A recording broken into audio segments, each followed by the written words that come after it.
Bonjour les partageurs, j'espère que vous allez bien. Aujourd'hui on se retrouve pour une nouvelle vidéo pour voir comment transformer votre smartphone Android en un iPhone.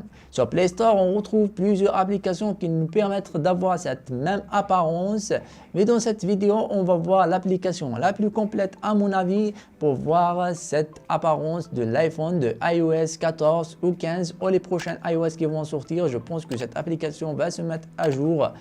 On va voir tout cela en détail et comment ça marche juste après cet extrait.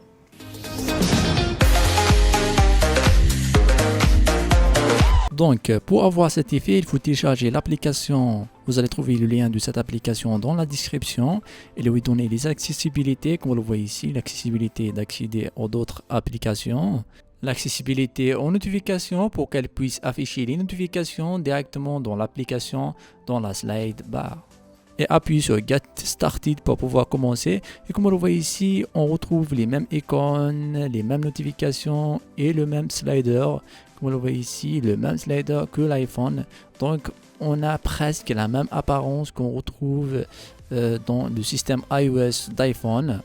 Cette application propose même la Assist Touch, la touche d'assistance pour pouvoir accéder aux touches directement en appuyant sur cette boule à côté en transparente et accéder rapidement aux touches intuitives pour naviguer plus rapidement et d'avoir la même apparence et même d'ajouter les widgets qu'on retrouve dans la nouvelle mise à jour de l'iPhone. Avant on ne retrouve pas ces widgets et maintenant on les retrouve et cette application les a ajoutés aussi.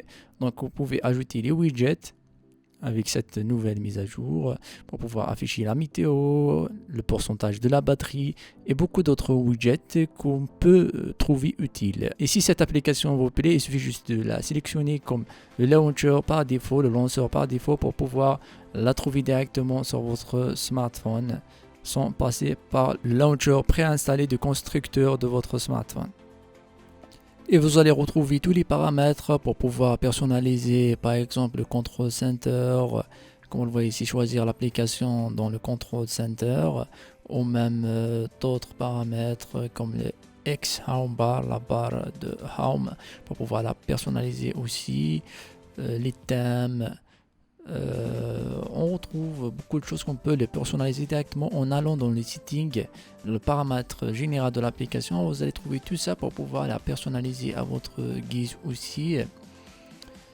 On retrouve aussi les white paper, les fonds d'écran pour pouvoir choisir le fond d'écran qui vous convient. Et pour avoir le même écran de verrouillage, là on va passer à la deuxième application qui s'appelle l'écran de verrouillage et l'activer, lui donner l'accessibilité comme vous le voyez ici. Et maintenant on a le même écran de verrouillage qu'on voit dans les iPhones. Mais pour pouvoir afficher juste l'écran de verrouillage de l'iPhone, il faut désactiver l'écran de verrouillage dans notre smartphone.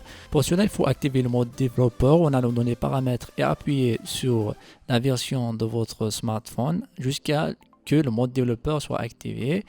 Et aller dans les options de développeur et désactiver l'écran de déverrouillage. Comme vous le voyez ici, je ne peux pas le désactiver maintenant car l'écran de déverrouillage est activé dans la sécurité. Donc il faut maintenant aller dans la sécurité et désactiver le mot de passe, enlever le mot de passe pour pouvoir désactiver l'écran de verrouillage dans l'option développeur. Comme vous le voyez, après cette étape, maintenant je peux le désactiver ici dans les options de développeur. Voilà, on est à la fin de cette vidéo, j'espère qu'elle vous aura plu. Si c'est le cas, n'hésitez pas de lâcher un gros pouce bleu, de s'abonner, d'activer la cloche pour qu'on se retrouve dans les prochaines vidéos. Et pourquoi pas de la partager avec vos amis pour qu'on puisse atteindre les 100K. Je compte sur vous pour qu'on puisse atteindre ce chiffre qui est significatif dans YouTube. Et d'ici là, restez zen, salam, peace.